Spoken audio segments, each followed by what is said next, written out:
That's a part of my patch smoldering.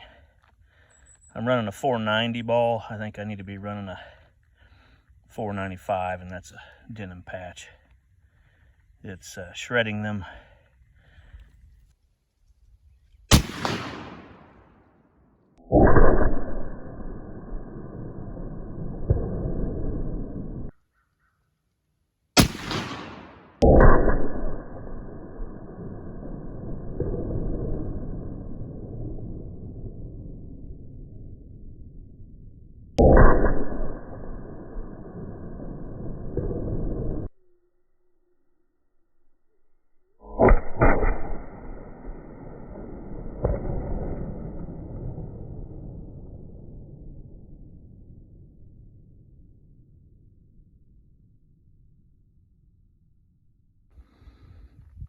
Well, here's my first range day. I'm better than this. I think I've got a couple issues. I'm on paper, about 70 yards out. Like you can see, I don't have a group. I'll just freely admit that. But I'm a good 8 to 10 inches below center. So I will file a little bit off of that front sight post. I did get moved over these last two. I feel pretty good about those two, but I've got about I don't know, maybe a half hour of daylight left, so I think I'm gonna pack it in. I need to get the 495 balls. I think I'm causing problems trying to double patch bullshit, because it's consuming the denim patch, and it's leaving the cleaning patch around the ball. So that's bad. And that back sight, the rear sight, that's a huge gap for me, so I'm gonna have to, I don't know what I'll do there. I'll sort something out. But that's first range day, so this week I'll get some more, I'll get some cast 495s and run those with denim and play with some sights a little bit, and I'll come back to range day number 2. Range day is fun. I need to get me a better ground mat, and I don't like that capper that I've got there. Man, that's a pretty gun.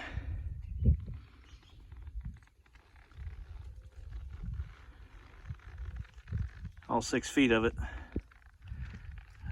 Yeah, there's my chunk. For those of you that don't know what a chunk gun is, yeah, you shoot off a chunk of wood over the log, shooting off a log.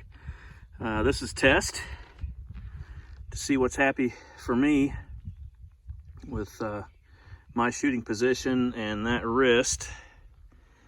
That's pretty good. I think I could probably add or subtract about a ½ inch depending on whatever kind of range I'm shooting on. So that's a project I got to get done too, but that's a lot of fun. I think it's even prettier on this side. Figure my lock plate. Some of you have asked why all the iron on the backside. As you can see, that tends to get in the mud and the dirt. I've talked about putting wax on those, and now you can see why. The gun's too long to put on your foot and load, so I'll sort something out. I don't like willfully driving things like this into the mud, but that can happen, and that's why you do what it did. You can see the potential stresses on that wrist, and I think that's why these guys, I think that was not only a support, but also you know, rudimentary engineering to keep from fracturing the wrist.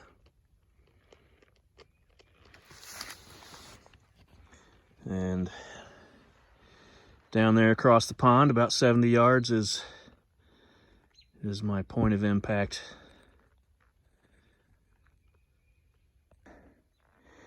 Here is an array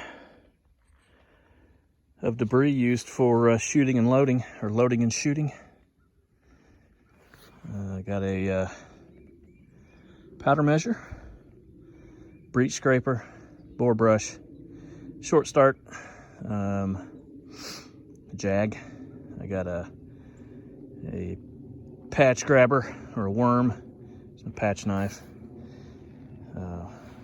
waste.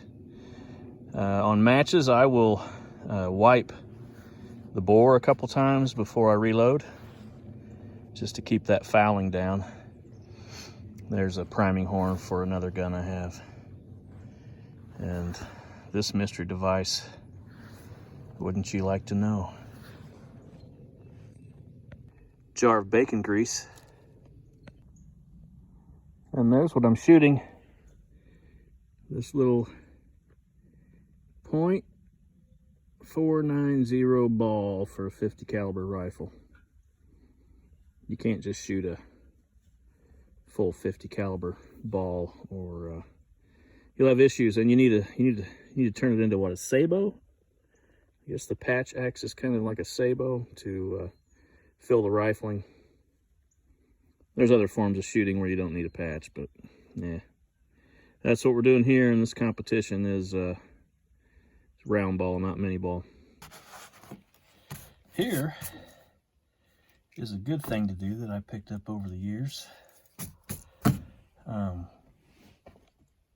Fort Benning, Fort Bragg, Fort Stewart, and all along the way. Keep a book on each gun you have, and keep notes. Temp today, 40s. I'm shooting at 70 yards. Prone. Supported. I had 1, 2, 3, 4, 5, 6, 7, 8, 12 rounds.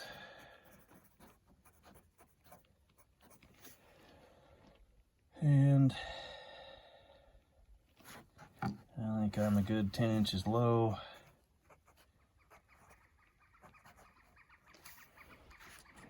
And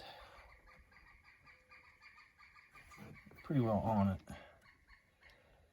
Just make some notes. Rear sight.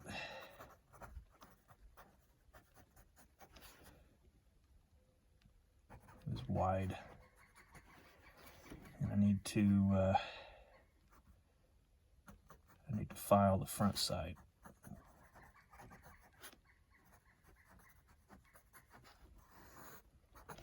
Take notes, because after you have a couple beers or go do something else, you'll forget this kind of stuff. So now I need to clean this big thing, and oh, you might wonder why I call it the Iron Maiden. Here it is. It's a bit of a torture device. It's heavy, and it's a bear to load and clean. Well, it's not hard, but there are easier things to do. Yeah, get you a record book for your guns and keep notes, and you will pay attention to them and address what you experience on each range day, and address the issues you're having accurately. You'll be a better shooter. Anyway, end of range day 1. I'll get back to you, I don't know, in a few days. Thanks for watching.